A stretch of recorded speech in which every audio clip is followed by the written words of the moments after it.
Electoral bond ते supreme court ने वड्डा फैसला सुनाया है।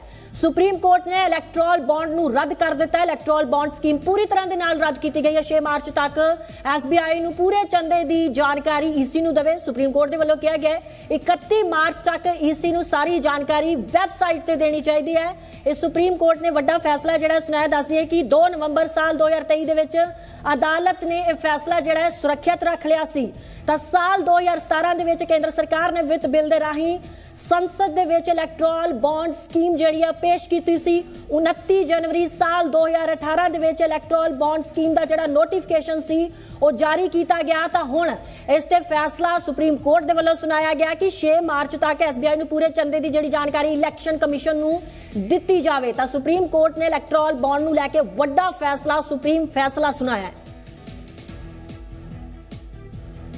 The issuing bank shall herewith stop the issuance of electoral bonds. B.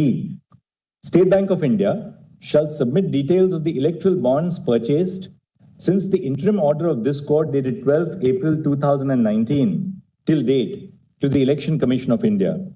The details shall include the date of purchase of each electoral bond, the name of the purchaser of the bond, and the denomination of the electoral bond purchased.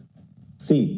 State Bank of India shall submit the details of political parties which have received contributions through electoral bonds since the interim order of this court dated 12 April 2019 till date to the Election Commission of India. SBI must disclose details of each electoral bond encashed by political parties, which shall include the date of encashment and the denomination of the electoral bond. D. SBI shall submit the above information to the ECI within 3 weeks from the date of this judgment, that is by 6 March 2024. E. The ECI shall publish the information shared by the SBI on its official website within 1 week of the receipt of the information, that is by 13 March 2024. And F. Electoral bonds which are within the validity period of 15 days but which have not been encashed by political parties yet shall be returned by the political party to the purchaser depending on who is in possession of the bond to the issuing bank. The issuing bank, upon the return of the valid bond, shall refund the amount to the purchaser's account. Electoral bond scheme पर तुरंत रोक लगाने की बात की है। शादान फरासत हमारे साथ है जो CPIM की ओर से इस पूरे मामले को रिप्रेजेंट कर रहे थे। सर, आज ये जो फैसला सुनाया सुप्रीम कोर्ट ने, कैसे देखते हैं इसे? देखिए, एक बहुत ही बड़ा डिसीजन है, बहुत ही क्लियर डिसीजन है और संवैधानिक और लोकतंत्र की दृष्टि से बहुत ही अच्छा डिसीजन है, क्योंकि कोर्ट ने पूरे इलेक्टोरल फंडिंग प्रोसेस में एक ट्रांसपेरेंसी इंट्रोड्यूस कर दी है और ये कहा है कि आप जो इस तरह से बिल्कुल सीक्रेटिव फंडिंग जो एक इलेक्टोरल बॉन्ड स्कीम चला रही थी, जो सीक्रेट में फंडिंग हो रही थी, वो एक लोकतंत्र में और एक संवैधानिक लोकतंत्र में भारत जैसे बिल्कुल अलाउड नहीं है। तो ये कोर्ट की बेसिक रीजनिंग थी और साथ में कोर्ट ने ये भी कहा कि जो कंपनीज एक्ट में अनलिमिटेड फंडिंग कंपनी को पावर दे दी गई थी, चाहे आप लॉस मेकिंग हो या नहीं हो, प्रॉफिट मेकिंग हो, और कितने भी आप दे सकते हो। पहले क्या था कि आप सिर्फ अगर प्रॉफिट मेकिंग हो तो 7.5% अपने प्रॉफिट तक का आप डोनेशन कर सकते हो पॉलिटिकल पार्टी को। अब वो सारी लिमिट ये खत्म कर दी गई थी, तो उसको भी कोर्ट ने कहा है कि उसको भी स्ट्राइक डाउन कर दिया है, वो आर्बिट्ररी कहते हुए। तो अब वो जो पहली 2017 से पहली जो पोजीशन थी कि आप 7.5% प्रॉफिट तक ही, अगर प्रॉफिट मेकिंग कंपनी होने चाहिए पहले, और मैक्सिमम डोनेशन आप पॉलिटिकल पार्टी को 7.5% ऑफ योर प्रॉफिट तक कर सकते हो।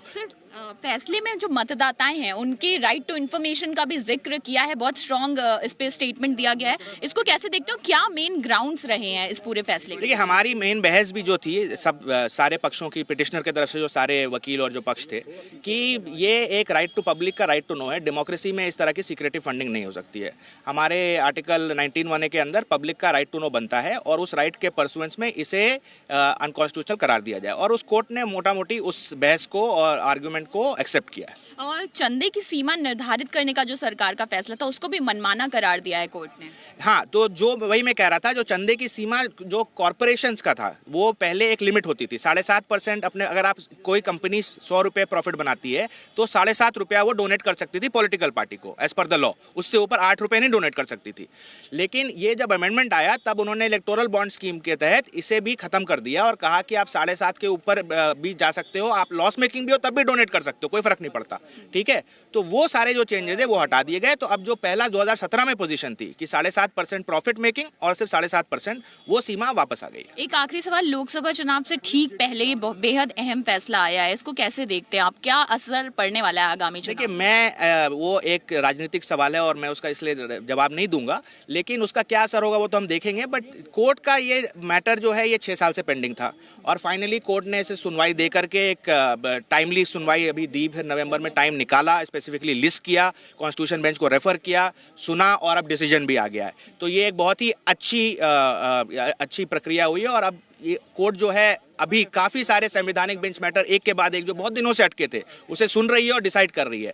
तो मेरे हिसाब से ये सब सारे लोगों के लिए, वकीलों के लिए और सारे लोगों के लिए बहुत ही अच्छी एक प्रक्रिया है और इससे जो बहुत सारे डिसीजन पेंडिंग रहे हैं बहुत सालों से वो डिसाइड तो उधर